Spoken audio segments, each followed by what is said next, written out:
Question des internautes. La première, elle nous vient de Adonis Djoumassi qui nous dit « Votre dernière conversation avec Guillaume Soro date de quand? De quoi avez-vous parlé? Dites-nous, faites-nous des confidences. » Alors, quand je sors de prison, on a plutôt parlé encore d'organisation de Guillaume Soro et moi. Il savait déjà que je n'étais pas content du cadre organisationnel de notre lutte. Et je crois que la dernière communication que nous avons eue parlait de plateformes que nous devions mettre sur pied. Je lui ai dit, mais c'est trop tard, ce n'est pas maintenant que nous allons mettre une plateforme sur pied. Moi, la candidature est rejetée. Pour moi, ce qui est urgent, c'est dans quelle position on se met face à la présidentielle. Je pense qu'il était beaucoup plus favorable à la désobéissance civile. Moi, je n'en voulais pas, je n'en veux pas. Je lui ai dit pour le moment, bon, je m'arrête là. Voilà. Très bien. Prochaine question. Cette fois-ci, elle nous vient de Alain-Claude Guéhi-Brissy qui nous dit « Votre rapprochement vis-à-vis du RHDP est-il de conviction ou juste pour garder un siège de député ?» Mais vous savez bien qu'en 2016, j'ai battu le RHDP chez moi en tant que candidat indépendant. Donc, moi, je ne suis pas dans une posture de défendre mon poste de député. Peut-être qu'il n'est pas informé de l'actualité des élections de 2016. Il faut qu'il soit rassuré que c'est par conviction.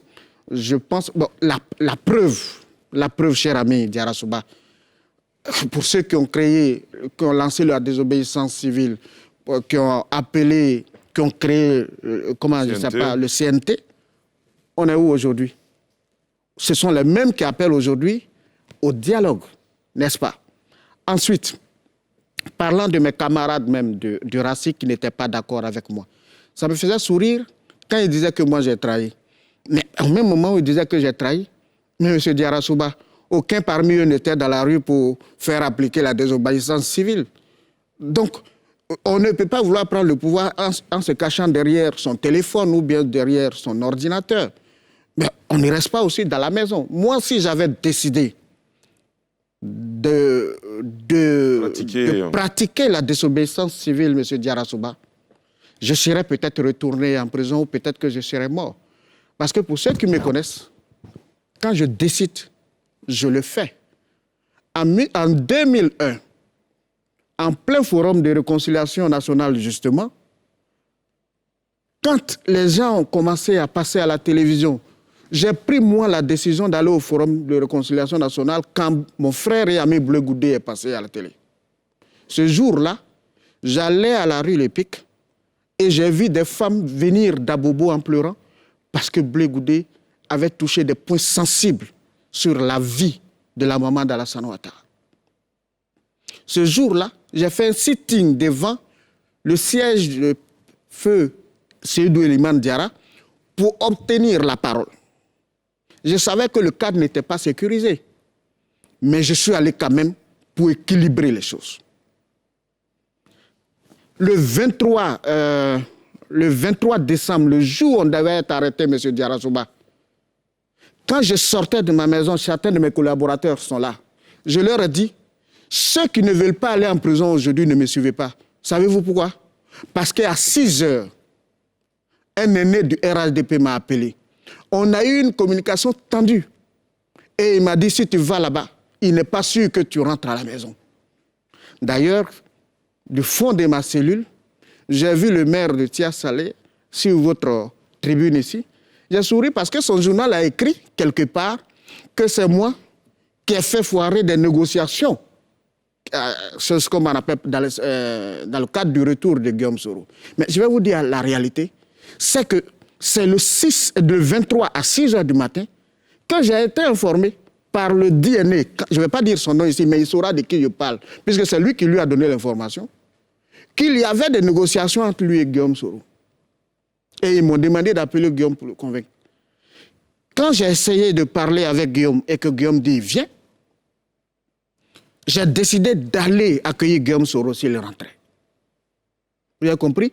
Donc je savais très bien qu'il y avait une menace sur le retour de Guillaume Soro, mais j'ai tenu à être là. Vous y êtes mais allé par conviction. Oui, certains qui étaient informés qu'il y allait avoir des grabuges, on fuit.